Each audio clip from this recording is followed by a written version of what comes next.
우리나라 축구대표팀 감독으로서 월드컵 4강 신화를 이루었던 히딩크 감독이 어느 나라 사람인지 알고 계십니까?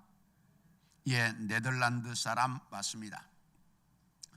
이 네덜란드라고 하는 나라는 아주 작은 나라입니다. 국토의 면적이 우리나라 남한의 40% 정도밖에 되지 않고 인구수는 1700만 명 정도, 우리나라 인구의 3분의 1 정도밖에 되지 않는 아주 작은 나라로서 세계에서 국토 면적으로 따졌을 때 134위에 해당하는 그런 나라에 불과하고 지하자원은 거의 없어서 세상에 내놓을 것이 아무것도 없는 나라, 거기다가 육지가 해수면보다 낮아서 이제 제방을 막고 그리고 이제 물을 퍼내야 되기 때문에 풍차가 발달한 나라가 네덜란드입니다. 이러한 자연적 여건을 따진다면 네덜란드는 세계에서 살기 어려운 나라 중에 하나입니다. 그런데 2023 꽤 오래된 통계에 의하면 1인당 국민소득 GNP가 47,365달러, 굉장히 지금 훨씬 많습니다. 우리나라보다 약 2배 정도의 국민소득이 올리고 무역의 규모는 1조 3천억 달러, 세계 5위를 기록하고 있고 농업 생산품 수출은 세계 제2위를 기록하고 있는 나라입니다. 전 국토 면적의 27%가 해수면보다 낮기 때문에 해일이나 지구의 온난화 현상으로 말미암아 해수면이 상승하면 그 국가가 더 이제 이 물에 이렇게 잠길까 봐서 하루도 마음 편하게 살 수 없는 나라인데, 이런 나라가 어떻게 이렇게 잘 살고 있을까? 이것은 이 나라의 농업 때문입니다. 네덜란드 전체 농업 인구는 약 22만 명이라고 합니다. 22만 명이면 우리나라 농촌이 이 농업 인구가 240만 정도 된다고 하니까 우리나라 농업 인구의 9% 정도밖에는 안 됩니다. 그런데 이 사람들이 꽃을 길러서 세계 시장에 내다가 팔고 낙농업을 통해서 이제 수출을 하고 그 돈으로 식량을 사다가 먹고 사는 나라입니다. 네덜란드 1년 무역 흑자가 약 357억 유로, 약 얼마 되냐? 50조 원 정도의 무역 흑자를 이루고 있는데, 그 중에 66%인 236억 유로, 약 37조 원을 농업에서 벌어들이고 있다고 합니다. 어마어마한 양을 농업에서 벌어들이니 어떻게 해서 벌어들이냐? 세계 꽃시장의 약 60%를 네덜란드가 차지하고 있습니다. 그러므로 농업도 전자제품처럼 엄청난 수출품이 될 수 있다라고 하는 걸 세계 모든 사람들에게 보여주고 있는 나라입니다. 지금은 우리나라도 우리나라 농민들을 보호하기 위해서 농산물 수입 개방을 무조건 막을 수는 없습니다.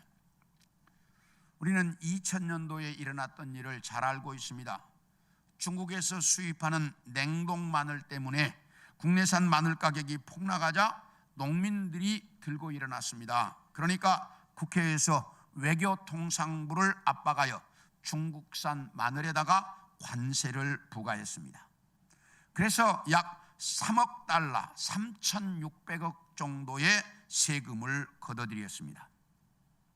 그러니까 이것에 반발해서 중국이 우리나라에서 수입하고 있는 삼성 핸드폰, 한화 폴리에스테르에다가 이제 관세를 먹이기 시작했습니다.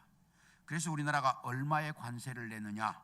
50억 달러, 약 6조 원 정도의 어마어마한 돈을 관세로 물었습니다. 그러니까 괜히 그거 하려고 했다가 3,600억 받고 우리는 5조 원 주고 어마어마한 손해를 보고 어쩔 수 없이 관세를 철폐했습니다. 그렇기 때문에 무조건 보호할 수가 없어요. 세계 시장이라고 하는 게. 그렇기 때문에 우리나라 농촌도 우리 스스로가 뭔가를 생각을 바꿔야 돼요.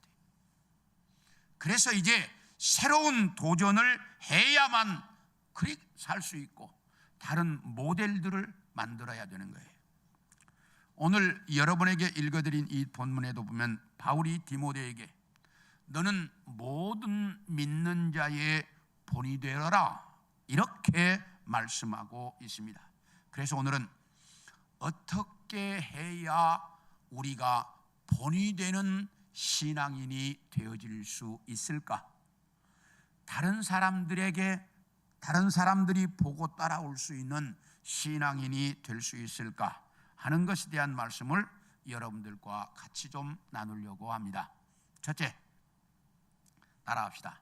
경건한 신앙인이 되라. 우리 7절과 8절을 봅니다. 시작. 망령되고 허탄한 신화를 버리고 경건에 이르도록 네 자신을 연단하라. 육체의 연단은 약간의 유익이 있으나 경건은 범사의 유익하니 금생과 내생의 약속이 있느니라.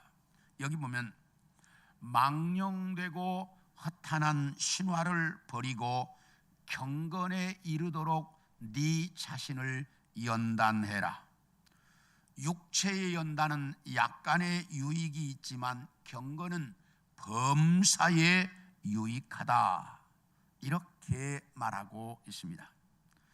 그런데 여기서 바울이 디모데에게 너는 망령되고 허탄한 신화를 버려라 이렇게 말하고 있는데 도대체 이 망령되고 허탄한 신화가 뭘까? 이 말씀이 기록될 당시 디모데는 바울을 이어서 에베소 교회에서 목회를 하고 있었습니다.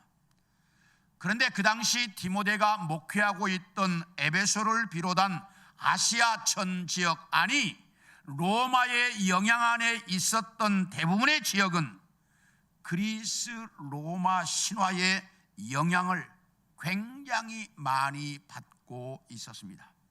그래서 기독교 안에도 이 신화들이 참 많이 들어와 있었는데 우리가 가지고 있는 성경이 총 몇 권이요?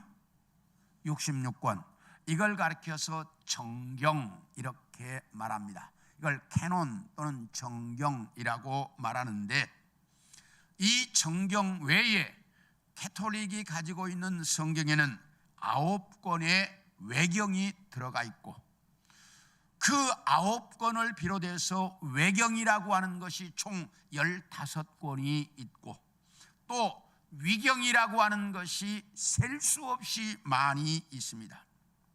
그런데 이렇게 수도 없이 많이 있는 외경과 위경들은 대부분이 그리스 로마 신화의 영향을 많이 받았습니다.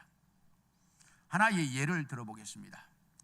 외경에 보면 에녹서라고 하는 성경이 있습니다. 외경이에요.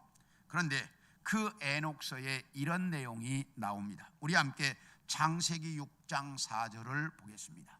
시작.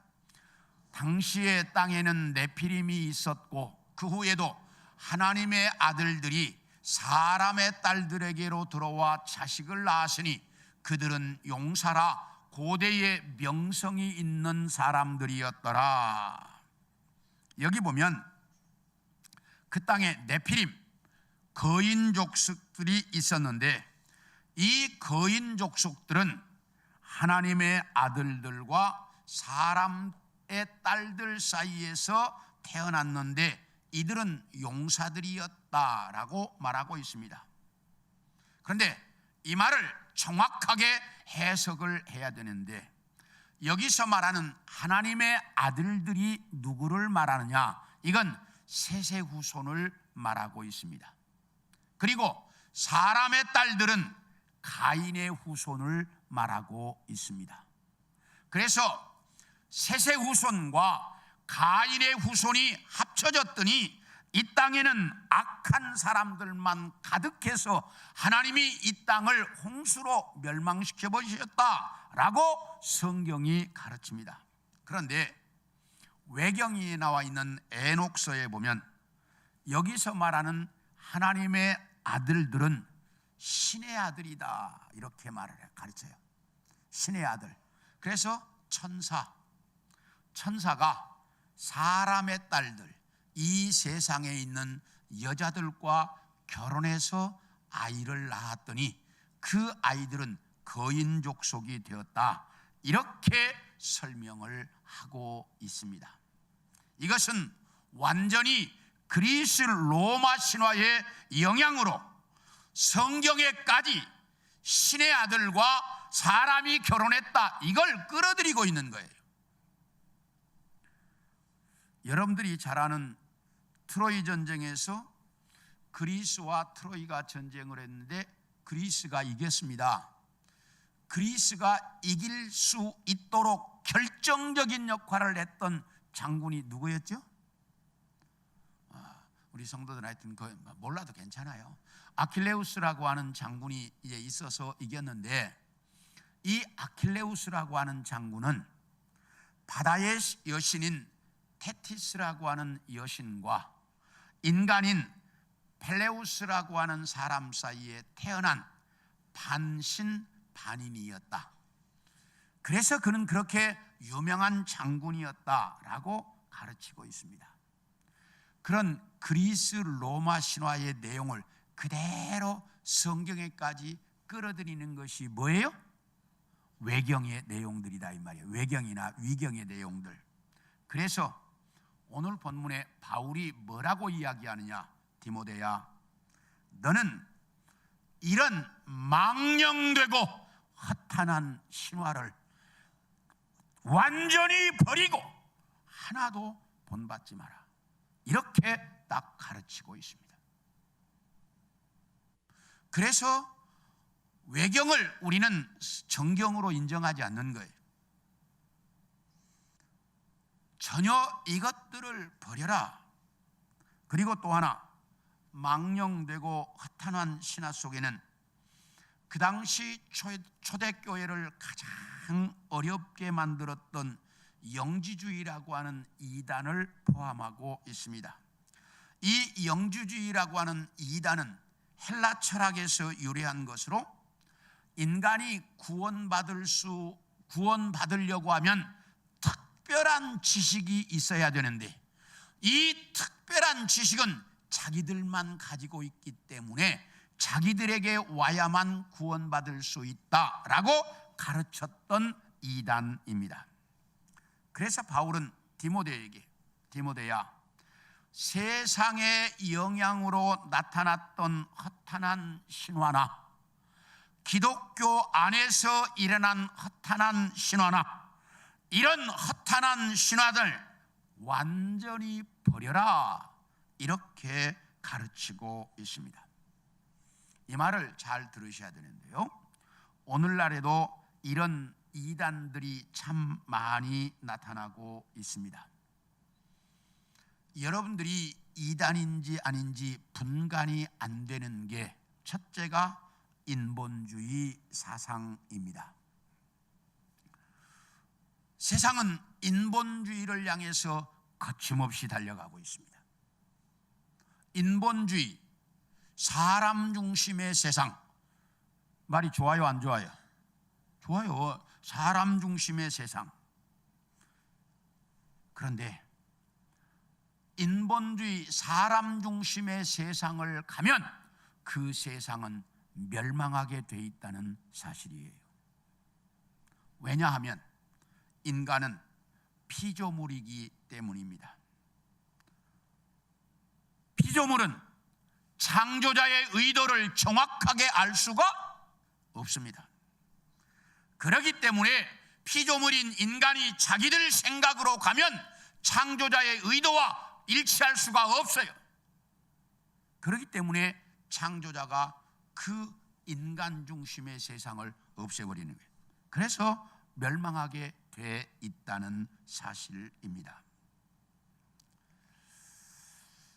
그리고 이 피조물들이 꼭 잊지 말아야 할 것이 있습니다. 인간 중심의 세상이 되다가 보면 사람은 우리의 영적인 충족을 가져올 수가 없습니다. 그런데 인간은 창조할 때 하나님이 영적인 존재로 창조하셨기 때문에 영적인 게 채워지지 않으면 늘 공허할 수밖에 없어요. 그래서 인본주의로 세상이 가면 갈수록 이 세상은 공허해서 우울증 환자가 늘어날 수밖에 없고, 이 세상은 공허하기 때문에 이상한 인간들이 나타날 수밖에 없어요. 그래서 계속해서 이상한 인간들이 나타나서 묻지마 살인을 비롯해서 이런 게 자꾸 나타날 수밖에 없어요. 왜? 그 공허한 영적인 공허를 하나님이 아니고는 메꿀 수 없기 때문이에요. 그래서 인본주의로 가면 갈수록 세상은 이상한 인간들이 더 많이 늘어나고 우울증이나 이런 정신적 질환이 계속해서 늘어갈 수밖에 없어요. 따라합시다. 하나님 중심의 세상. 그러기 때문에 이 세상은 이 세상을 창조하신 하나님 중심의 세상으로 가야 한다는 거예요. 이게 지금 이 세상이 잘못 가고 있는 가장 중요한 거예요. 그래서 하나님 중심의 세상으로 가야 한다. 또 하나, 이 땅에 참 이단들이 많이 나타납니다. 이만희가 자기는 안 죽는다고 말한다는데 이만희가 죽을까요? 안 죽을까요? 아니, 그게 말이 되는 소리입니까? 하나님이 딱 창조해서 하나님이 딱 죽도록 만들어 놨는데 누가 이걸 거역하냐고요. 그런데 그런 정신없는 걸 믿는 사람이 있어요. 또 하나, 어머니 하나님이라고 외치는 하나님의 교회의 안상홍이나 평화의 어머니라고 말하는 통일교회 한학자나 모두 다 따라합시다. 허탄하고 망령된 신하다. 여기서 바울이 디모데에게 너는 허탄하고 망령된 신하를 버려라 이렇게 가르치고 있다. 그래서 우리는 인본주의의 세상이 아니라 신본주의 하나님 중심의 세상을 향해서 가야 하고, 이런 허탄하고 망령된 이단들을 다 버려야 돼. 그리고 나서 디모데에게 이렇게 말해. 너는 이런 것들을 버리고 경건에 이르도록 네 자신을 연단해라. 이렇게 가르치고 있습니다. 그러므로 우리는 이 말을 잘 이해해야 되는데, 경건, 이 말의 의미를 우리가 좀 제대로 알아야 돼요. 경건이라는 말의 의미가 무슨 이야기냐면, 자기중심적인 생각에서 하나님 중심적인 생각으로 내 생각을 바꾸는 게 경건이에요. 이 말을 잘 들으셔야 돼요. 그래서 내 중심, 내 생각 중심으로 사는 내 생활을 내 생각 중심이 아니라 하나님 중심의 생각으로, 하나님 생각으로, 예수 그리스도의 그 생각 중심으로 내 생각부터 바꾸는 거예요. 이게 경건하게 사는 거예요. 그래서 하나님 중심의 생각으로 바꾸면 기도할 수밖에 없고, 다른 사람에게 베풀고 나눌 수밖에 없고, 내가 정말 말씀대로 살아갈 수밖에 없고, 예배 중심적인 삶을 살게 된다는 거예요. 그래서 네가 경건을 훈련해라, 하나님 중심적인 사람으로 네 삶이 바뀌어라, 이렇게 가르치고 있다 그 말이에요. 그런데 우리 생활이, 우리 삶이 내 생각 중심으로 살아왔는데 어느 한날 하나님 중심적으로 바뀌기가 너무 어렵다는 거예요. 그래서 이것은 한순간에 되어지지 않아요. 내가 예수 믿고 구원받는 건 한순간에 이루어져요. 믿는 그 순간 딱 바뀌어요. 그런데 예수 믿었는데 내가 하나님 중심적인 내 삶이 바뀌는 것은 많은 시간이 필요하다 이 말이에요. 우리 민수기 12장 2절과 3절을 보겠습니다. 시작. 그들이 이르되 여호와께서 모세와만 말씀하셨느냐 우리와도 말씀하지 아니하셨느냐 하며 여호와께서 이 말을 들으셨더라. 이 사람 모세는 온유함이 지면의 모든 사람보다 더하더라. 이게 무슨 얘기냐면 모세의 부인인 시보라가 죽었습니다. 그래서 부인이 죽고 나자 모세가 재혼을 했습니다. 그런데 재혼한 게 누구냐? 이게 구스 여자, 이디오피아 여자였습니다. 이렇게 해서 모세가 재혼을 하고 나자 그의 누나인 미리암과 형인 아론을 중심으로서 그냥 뒷담화가 얼마나 되는지 그 이야기하기를, 아니 어떻게 이스라엘의 여자가 없어서 구스 여자와 결혼한단 말이냐? 아니 나이 80대 가지고 무슨 새 장가냐? 아니 세상에 장가 가려면 그래도 가족인 우리와는 이야기를 해야 될 거 아니냐? 어떻게 지 맘대로 다 혼자 결정한단 말이냐? 하나님이 저하고만 얘기했냐? 우리하고도 다 얘기했는데.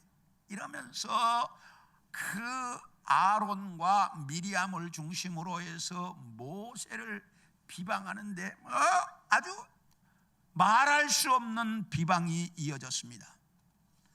그런데 성경에 모세를 비방했다, 그리고 그 다음 절에 뭐라고 있느냐? 모세는 세상에서 제일 온유한 사람이다, 이렇게 딱 이야기해. 아니 이게 뭔 말일까?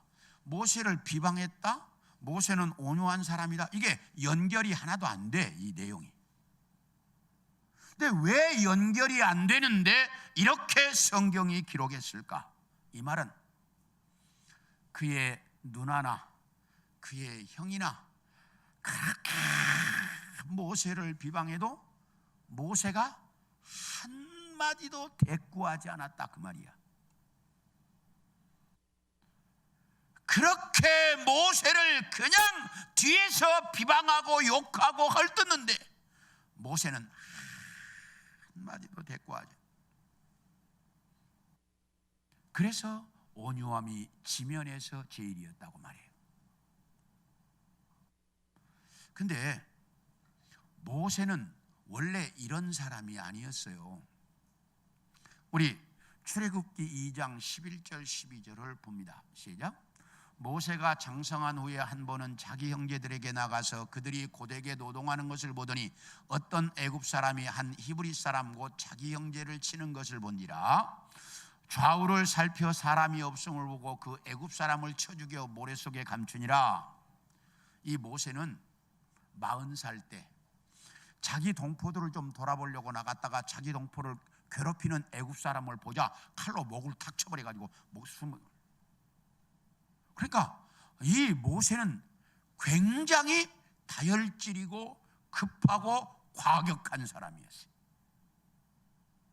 아니 우리 같으면 어떻게 했어요? 자기 백성을 괴롭히는 사람 너 왜 괴롭히냐고 한마디 하고 뭔가 좀 혼을 내고 그러겠죠. 근데 모세는 그런 거 생각 없이 그냥 뭐인가? 목을 쳐버린 거예요. 이런 사람이 모세였어요. 그런데 그렇게 비방을 해도 한마디도 안 해. 그래서 온유함이 지면의 최고였다. 왜요? 미디안에서 40년을 살고 광야에서 자기 백성들과 2, 3년을 살아오는 40년 이상을 살면서 모세의 성격이 그렇게 바뀐 거예요. 다시 이야기하면 나 자신 인간 중심의 삶에서 하나님 중심의 삶으로 내가 경건한 신앙인이 되는 것은 많은 시간이 필요하다는 거예요. 모세도 몇 년 걸렸어요? 40년이 넘게 걸렸다니까. 이건 하루아침에 되어지는 일이 아니라는 거예요. 사랑하는 성도 여러분, 우리는 모두가 다 정말 내 중심적인 인생을 살아왔던 사람들입니다. 이제 하나님 중심적인 경건한 신앙인이 되어야 하는데 이 경건한 신앙인이 되는 것은 하루아침에 절대로 안 돼요. 그렇기 때문에 우리는 끝없는 노력을 매일매일 해야 돼요. 그래서 경건한 신앙인이 되어라. 그래야 너희는 다른 사람의 본이 될 수 있다. 이렇게 말합니다. 원하기는 우리 성도들 모두가 정말 내 생각 중심이었던 내 삶을 하나님 중심적인 삶으로 바꾸어가는 여러분이 되기를 소원합니다. 네. 다음으로 따라합시다. 전념하는 신앙인. 우리 13절을 보겠습니다. 시작. 내가 이를 때까지 읽는 것과 권하는 것과 가르치는 것에 전념하여라. 여기 보면 사도 바울이 디모데에게 내가 갈 때까지 너는 이렇게 말합니다. 그러면 바울이 갈 때까지라는 이 뜻이 어떤 뜻일까? 우리 디모데전서 1장 3절을 보겠습니다. 시작. 내가 마게도니아로 갈 때에 너를 권하여 에베소에 머물라 한 것은 어떤 사람들을 명하여 다른 교훈을 가르치지 말며. 여기 보면 내가 마게도니아로 갈 때 너를 권하여 에베소에 머물라고 했다. 이 말을 이해하려고 하면 여러분들이 딱 잊지 말고 기억해야 하는 것이 하나 있습니다. 자, 저를 보세요. 바울은 1차, 2차 두 번에 걸쳐서 로마 옥살이를 했습니다. 그러면 오늘 본문이 들어있는 디모데 전서는 언제 바울이 기록한 성경입니까? 제가 수도 없이 강조했어요. 바울이 1차 옥살이 때 기록한 성경이 뭐? 옥중서신 4권. 1차 옥살이 때 기록한 성경이 에베소서, 빌립보서, 골로새서, 빌레몬서. 이 옥중서신 4권은 바울이 로마 옥살이 1차 때 기록한 성경이고 2차 옥살이 때 또는 2차 옥살이 직전에 기록한 성경이 뭐다? 목회서신 3권. 목회서신 3권이 디모데 전서, 후서, 디도서. 요 3권은 2차 옥살이 때 또는 2차 옥살이 직전인데 정확하지 않지만 그때 기록한 성경이라고 여러 번 가르쳐 드렸습니다. 그러면 지금 바울이 디모데에게 디모데야 내가 마게도니아로 가면서 너를 여기 에베소에 머물라고 했다. 이 말이 무슨 뜻이냐?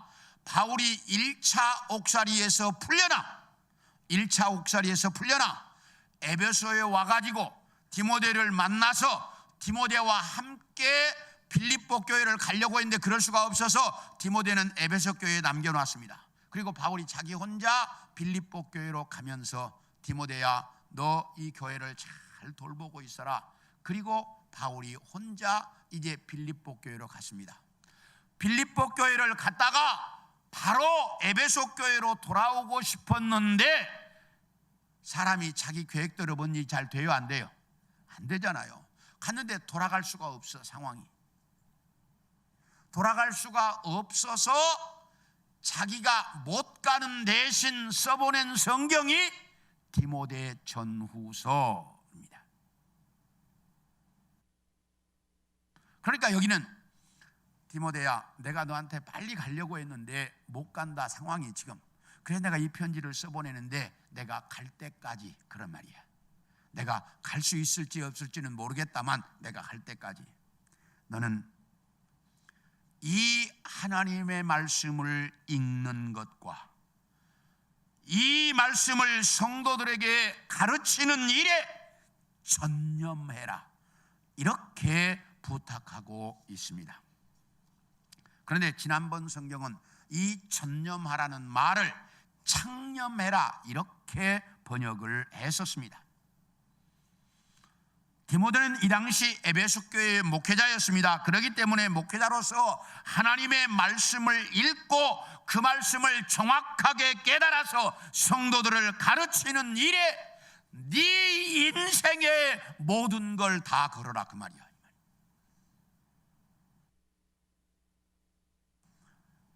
다시 이야기하면 성경은 우리 성도들에게 하나님께서 이렇게 말합니다. 내가 너희에게 맡겨준 일에 너희 인생을 걸어라, 전념해라, 이렇게 가르치고 있다는 말입니다. 이 말을 잘 들으셔야 돼요. 마가복음 3장 20절을 보겠습니다. 시작. 집에 들어가시니 무리가 다시 모이므로 식사할 겨를도 없는지라. 이 말은 예수님께서 이 땅에 오셔서 말씀을 가르치시고 병자들을 고치시고 자기를 대적하는 유대인들과 이제 논쟁하시는 일이 얼마나 바쁘셨던지 식사할 겨를도 없었다, 이렇게 말씀합니다. 예수님은 이 땅에 오셔서 공생애를 몇 년 사셨죠? 3년 사셨습니다. 그런데 그 3년 동안에 예수님이 이 땅에 오신 목적, 인간을 구원하는 구원의 도리를 다 가르치셨습니다. 그리고 자기가 하나님께로 가고 나면 자기를 대신해서 이 땅에서 이 구원의 도리를 가르쳐야 할 제자들을 양육하는 일까지 완벽하게 끝내셨습니다. 그러다 보니 얼마나 바쁘셨겠습니까? 그래서 예수님은 식사할 겨를도 없이 밤을 새워가며 기도하면서 자기 사명을 다 하셨습니다. 그것이 우리 주님의 모습이었습니다. 사도 바울이 1, 2, 3차 전도 여행을 다닌 총 거리가 약 2만 킬로미터 정도라고 말합니다. 그런데 여기다가 로마의 전도 여행과 1차 옥살이에서 풀려나 에베소 빌립보 교회를 방문한 것을 다 합치면 약 2만 5천 킬로미터 정도라고 말합니다. 그러면 2만 5천 킬로미터가 얼마 정도나 될까? 우리는 잘 감이 오지 않습니다. 그래서 여러분의 이해를 돕기 위해서 설명한다면 서울에서 LA까지가 얼마나 될까요? 서울에서 LA까지가 9,600km 정도 됩니다. 그러니까 바울이 걸어다닌 거리가 얼마냐? LA를 걸어갔다가 걸어왔다가 다시 하와이 정도까지 걸어간 것이 바울이 전도하러 다닌 거리입니다. 사도 바울은 30살 정도의 예수를 믿은 것으로 되어 있는데 68살에 순교했으니까 38년 동안 이 어마어마한 거리를 발로 뛰면서 복음을 전했습니다. 저도 목회자가 되어 우리 교회에 부임한 이후에 정말 내가 할 수 있는 최선의 모습으로 목회를 해보려고 노력했습니다. 그러나 식사할 겨를도 없이 뛰셨던 주님, 그 엄청난 거리를 38년 동안 뛰어다닌 바울에 비한다면 감히 열심이라는 말조차도 쓸 수 없는 상황입니다. 그런데 오늘 본문에서 사도 바울은 우리 믿음의 성도들을 향해서 너희도 그렇게 살라고 말씀하고 있다라는 사실입니다. 사랑하는 성도 여러분, 우리 신앙의 선배들은 우리보다 배운 것도 별로 많지 않았고 가진 것도 별로 없었고 상황도 별로 좋지 않았습니다. 그런데 그들에게는 열심이 있었습니다.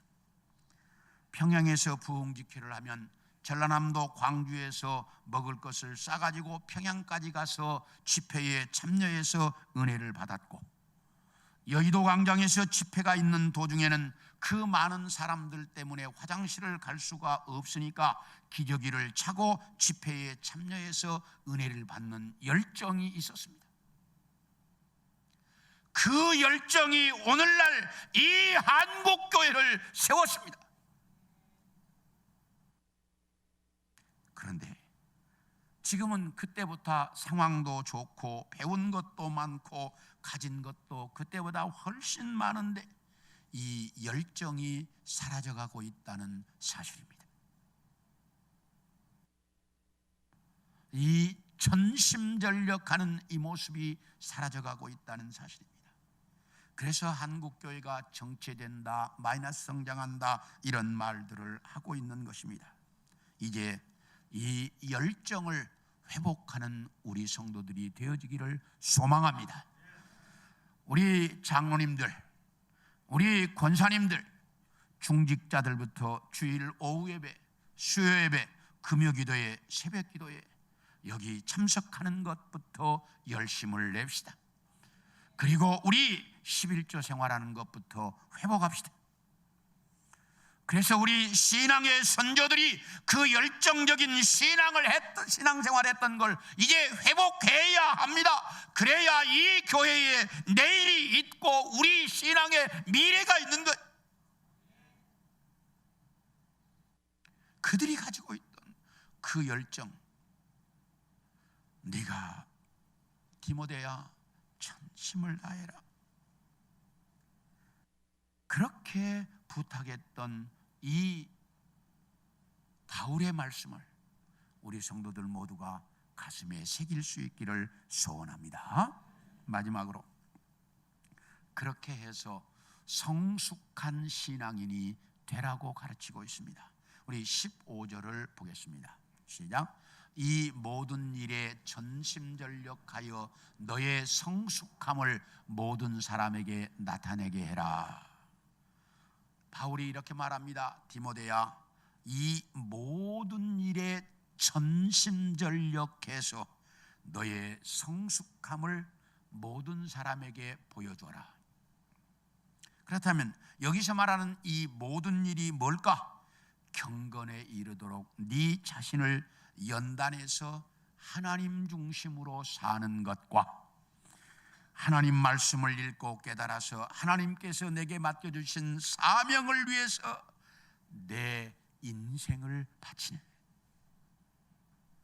내가 이렇게 정말 하나님 중심으로 살고 하나님이 나에게 맡겨주신 그 사명을 위해서 내 인생을 바친다면 너는 성숙한 신앙인이 되어질 것이다. 네가 성숙한 신앙인이 되어져야 너는 다른 사람들의 본이 될 수 있다 라고 가르치고 있습니다. 사랑하는 성도 여러분, 우리 신앙의 선배들이 이루어놨던 그 열심을 우리가 다시 한번 일으킬 수 있기를 소원합니다. 정말 바울이 그렇게 디모데에게 말했던 하나님 중심의 삶을 사는 우리 성도들이 되어질 수 있기를 소원합니다. 그래서 예수님 닮아가는 성숙한 우리 성도들이 되어서 세상 많은 사람들의 본이 되는 우리 성도들이 되어질 수 있기를 축원합니다. 축원합니다.